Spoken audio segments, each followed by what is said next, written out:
Welcome to our channel pen enchanter. మీకు నా stories నచ్చినట్లయితే ప్లీజ్ లైక్ చేయండి, షేర్ చేయండి, సబ్స్క్రైబ్ చేయండి. ఇక మనం ఎపిసోడ్లోకి వెళ్ళిపోదాం. అబద్ధాలతో ముడిపడిన బంధం ఎపిసోడ్ 4.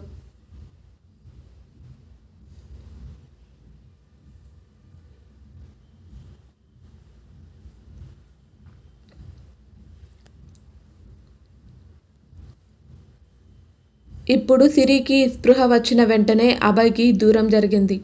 ఆమె ముఖంలో భయం స్పష్టంగా కనిపిస్తుంది. దాన్ని బట్టే అతను అర్థం చేసుకున్నాడు ఆమె చీకటికి ఎంత భయపడిందో అని. అభయ్ సిరితో, నేను నీతోనే ఉన్నాను, కంగారు పడకు అని అతను కూడా కంగారుగా చెప్పాడు. అభయ్ ఇలా అన్న వెంటనే సిరి మొహం పైకెత్తి చూసింది. అభయ్ మాటలు విని ఆమె చాలా ఆశ్చర్యపోయింది. తనకి గుర్తున్నంత వరకు అభయ్ని ఈరోజే కలిసింది.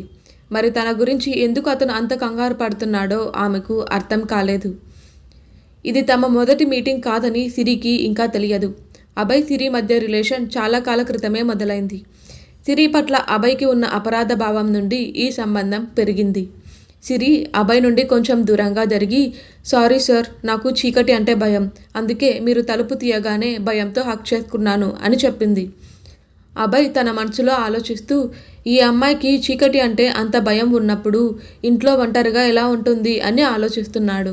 వెంటనే, నేను ఈ అమ్మాయి గురించి ఎక్కువ ఆలోచిస్తున్నట్టున్నాను, అక్కడ ఇంకా ఎవరైనా ఈమెకు తోడుగా ఉన్నారేమో అని అనుకున్నాడు.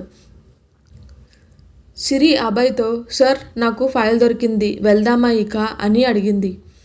ఆమె ఫైల్ తీసుకొని మిస్టర్ అభయ్ని అనుసరిస్తుంది. అలా నడుస్తూ అభయ్ అడుగులు ఒక్కసారిగా ఆగిపోయాయి.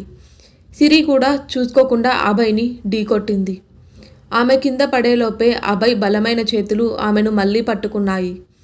అతని చేతులు సిరి నడుమును పట్టుకొని ఉన్నాయి. సిరి తన కళ్ళని పెద్దవి చేసి అభయ్ వైపు చూస్తుంది. అభయ్ కూడా సిరి కళ్ళల్లో మెరుపుకి అలానే చూస్తూ ఉండిపోతాడు. అప్పుడే సిరి చాలా మెల్లగా, సార్, నన్ను వదిలేయండి అని అంది. సిరి గొంతు విని అభయ్ తెలివిలోకి వచ్చినట్లు అనిపించి చాలా జాగ్రత్తగా సిరిని నిటారుగా నిలబెట్టాడు. సిరి, మీరు కొంచెం జాగ్రత్తగా నడవండి, ప్రతి చోట నేను మిమ్మల్ని హ్యాండిల్ చేయలేకపోవచ్చు అని తిరిగి ఆమెకి ఇన్స్ట్రక్షన్స్ ఇచ్చాడు అభయ్. సిరి తన అమాయకమైన కళ్ళతో అభయ్ వైపు అలానే చూస్తుంది. ఆమెకు ఒక్క రోజులోనే 2 సార్లు సాయం చేశాడు అతను. దాంతో ఆమె, అభయ్ సార్ ఎంత మంచి వ్యక్తి, అచ్చం హీరోలాగానే అని మనసులో అనుకుంది. ఈసారి అభయ్ సిరిని తనకంటే ముందు నడవమని చెప్పాడు. ఎందుకంటే ఇప్పుడు అతను సిరిని కేర్ చేయడం మొదలుపెట్టాడు. ఇప్పుడు అభయ్ మరియు సిరిలు ఇద్దరూ అభయ్ క్యాబిన్కి వచ్చారు. ఇద్దరూ ఒకరికి ఎదురుగా ఒకరు కూర్చొని ఉన్నారు. అభయ్ ఫైల్ చదివి సిరికి కొన్ని ఇంపార్టెంట్ నోట్ పాయింట్స్ రాయమని చెప్పాడు. సిరి అభయ్ మాటలు శ్రద్ధగా విని నోట్స్ తయారు చేసింది. ఆమె అభయ్ నుండి నేర్చుకోవడానికి చాలా సంతోషంగా ఉంది. ఆమె మొదటి రోజు నుండే అతన్ని ఆదర్శంగా భావించడం ప్రారంభించింది. అభయ్ సిరికి ఇన్స్ట్రక్షన్స్ ఇచ్చాడు. ఆ తర్వాత సిరి లేచి తన క్యాబిన్కి వెళ్ళింది. సిరి తన క్యాబిన్కి వెళ్ళి కుర్చీలో కూర్చొని తన 2 చేతులను టేబుల్ మీద పెట్టి ముఖాన్ని చేతుల్లో దాచుకుంది. కళ్ళు మూసుకున్న సిరి అభయ్ గురించి ఆలోచిస్తుంది. ఇప్పుడు ఆమె వయసు ఒకరి మీద ప్రేమను పారేసుకునే వయసు. సిరికి కూడా అభయ్ మీద ప్రేమ మొదలైంది. ఆమెకి అభయ్ ప్రతి విషయంలోనూ పరిపూర్ణ వ్యక్తిగా కనిపించాడు. ఆమె ముఖంలో చిరునవ్వు వచ్చి చేరింది. తన క్యాబిన్లో కూర్చొని సిరి వైపు చూస్తున్న అభయ్ కూడా ఆ చిరునవ్వును స్పష్టంగా గమనించాడు. ఈ అమ్మాయి ఏంటి ఇంత ఆనందంగా ఉంది, కొద్దిసేపటి క్రితం భయంతో ఉంది అని ఆలోచిస్తున్న అభయ్ ముఖంలో కూడా తెలియకుండానే చిరునవ్వు వచ్చి చేరింది. అతని ముఖంలో చిరునవ్వుకి కారణం ఆమె. ఇక్కడ అభయ్పై ప్రేమానురాగాలు పెంచుకోవడం ప్రారంభించింది సిరి. అభయ్కి గర్ల్ ఫ్రెండ్ ఉందని, అతను కమిట్ అయ్యాడని ఆమెకు ఇంకా తెలియదు. ఆ రోజంతా పనిచేసి చివరకు ఇంటికి బయలుదేరే సమయం వచ్చింది. సిరి వెళ్ళి అభయ్ను అడిగింది, సార్, నేను వెళ్ళిపోవాలా వద్దా అని. సరే, వెళ్ళమని చెప్తూ ఏదో గుర్తొచ్చి, వెయిట్ మిస్ అని ఆపాడు అభయ్. సిరి వెంటనే వెనక్కి తిరిగి, హా సార్, ఏమైనా పని ఉందా అని అభయ్ని అడిగింది. అభయ్, ఏం లేదు, నేను నిన్ను డ్రాప్ చేస్తాను అని మాత్రమే చెప్పాడు. సిరి వెంటనే, అవసరం లేదు సార్, నేను వెళ్ళగలను, డోంట్ బోదర్ అని చెప్తుంది. అభయ్ తన ల్యాప్టాప్ బ్యాగ్ అందుకుంటూ సిరితో, నేను వీలైనంత త్వరగా నిన్ను మీ ఇంటి దగ్గర వదిలేస్తాను, నువ్వేం టెన్షన్ పడకు అని కూడా చెప్పాడు. ఇప్పటికే నువ్వు 2 సార్లు ఇబ్బంది పడ్డావు. నువ్వు బస్సులో వెళ్తే మళ్ళీ ఏదైనా ప్రాబ్లం అవుతుంది. నేను నిన్ను కార్లో ఇంటి దగ్గర డ్రాప్ చేస్తాను అని మరోసారి కూడా చెప్తాడు అతను. సరే సార్, నేను మీ ల్యాప్టాప్ బ్యాగ్ పట్టుకుంటాను అని అంటుంది సిరి. అభయ్ వెంటనే వద్దు, నేను తీసుకురాగలను అని అంటాడు.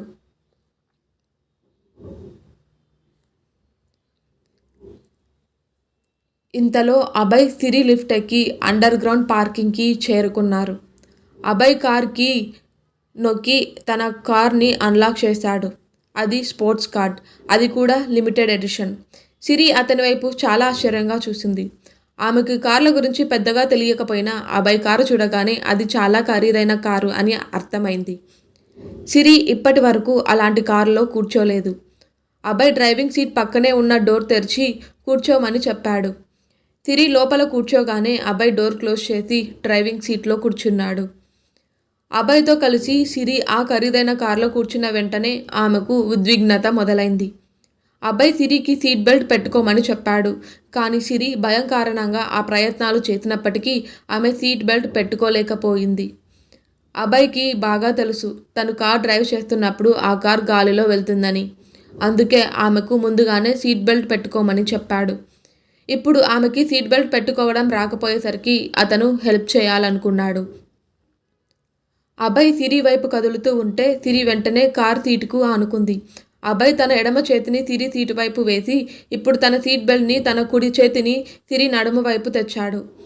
ఇలా చేస్తుండగా అభయ్ ముఖం నేరుగా సిరి ముఖం దగ్గరకు వచ్చింది. ఇంకొంచెం వంగి ఉంటే బహుశా అతని పెదవులు సిరి పెదవులను తాకి ఉండేవి. కానీ అభయ్ ఊపిరి మాత్రం ఖచ్చితంగా సిరి ముఖంకి తగులుతుంది. అభయ్ తన దగ్గరికి రావడం వల్ల సిరి గుండె చప్పుడు వేగం పెరగడం మొదలైంది. ఆమె భయంతో కళ్ళు మూసుకుంది, కానీ ఇతరులు గమనించగలరు. సిరికి సీట్ బెల్ట్ పెట్టిన తర్వాత అభయ్ కూడా తన సీట్ బెల్ట్ను పెట్టుకున్నాడు. అభయ్ తన సీట్ నుండి వెళ్ళిపోయిన తర్వాత సిరి గట్టిగా ఊపిరి పీల్చుకుంది. ఇప్పుడు ఆమె కాస్త రిలాక్స్ అయింది. అభయ్ ఇంత హఠాత్తుగా తన దగ్గరికి రావడంతో ఆమె ముఖం సిగ్గుతో ఎర్రబడింది. ఇప్పుడు అభయ్ కార్ చాలా స్పీడ్గా పార్కింగ్లో నుంచి బయటకు తీశాడు. అభయ్ అంత స్పీడ్గా కార్ నడపడం వల్ల సిరి నర్వస్గా ఫీల్ అయింది. కానీ అప్పటికి తనని తాను తన మీద పూర్తి కంట్రోల్ చేసుకునేందుకు ప్రయత్నిస్తూనే ఉంది. అభయ్ సిరిని అడిగాడు, మీ ఇంటి అడ్రస్ చెప్పండి అని. మీరు ఇంత స్పీడ్గా డ్రైవ్ చేస్తుంటే నాకు రోడ్డు ఏమీ అర్థం కావడం లేదు, నాకు చాలా భయంగా ఉంది సార్ అని చెప్తుంది సిరి. అభయ్ ఆశ్చర్యంగా, భయమా అని అడిగాడు. అవును సార్, మా నాన్న కూడా కార్ యాక్సిడెంట్ వల్లే చనిపోయాడు. మా నాన్నను ఢీకొట్టిన వ్యక్తి కూడా చాలా స్పీడ్గా డ్రైవ్ చేశాడు అని చెప్తుంది సిరి. సిరి ముఖం చూస్తుంటే అభయ్కి మళ్ళీ కొన్ని రోజుల క్రితం జరిగింది తెలియకుండానే గుర్తొచ్చింది. సిరి నుండి ఇది విన్న అభయ్ తన స్పీడ్ని కాస్త తగ్గించి 60 km/hకి చేరుకున్నాడు. ఇప్పుడు ఓకేనా అని అడిగాడు అతను. సిరి చాలా అమాయకంగా ఓకే అని జవాబిచ్చింది.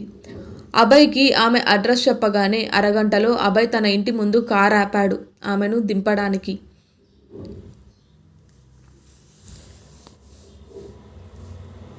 సిరి కార్ దిగడానికి కదిలేసరికి సీట్ బెల్ట్ పెట్టుకొని ఉండటం గుర్తొచ్చింది. అభయ్ వెంటనే ఒక్క ఉదుటున సిరి సీట్ బెల్ట్ విప్పేశాడు. సిరి కార్ దిగి అభయ్కి డ్రైవింగ్ సైడ్ వచ్చి అభయ్కి థ్యాంక్స్ చెప్పి బాయ్ చెప్పింది. ఇప్పుడు ఆమె అడుగులు ఆమె ఇంటి వైపు సాగాయి. అభయ్ తన కారుని అక్కడి నుండి ఒక్క అంగుళం కూడా కదపలేదు. సిరి లోపలికి వెళ్ళి తన ఇంటి తలుపులు వేసే వరకు బయట నుండి అక్కడే కూర్చొని చూస్తున్నాడు అతను. ఇంట్లోకి వెళ్ళిన వెంటనే లైట్ ఆన్ చేసింది సిరి. అభయ్ అక్కడే కూర్చొని ఇదంతా గమనిస్తున్నాడు. కాసేపు అక్కడే ఉండి అభయ్ కార్ స్టార్ట్ చేసి తన ఇంటి వైపు కదిలాడు. సిరి ఇంటికి కాస్త దూరంలోనే అభయ్ ఇల్లు కూడా ఉంది. అభయ్ ఇంటికి రాగానే రమేష్ తలుపులు తీశాడు. అతను మెయిన్ పనివాడు. ఒక విధంగా చెప్పాలంటే అభయ్ అతని కుటుంబ సభ్యుడిగా భావిస్తాడు. అభయ్ కార్ దిగి కార్ కీస్ మరియు ల్యాప్టాప్ బ్యాగ్ అతనికి అందించాడు. ఇంకా ఉంది. Please please please please please subscribe చేసుకోండి.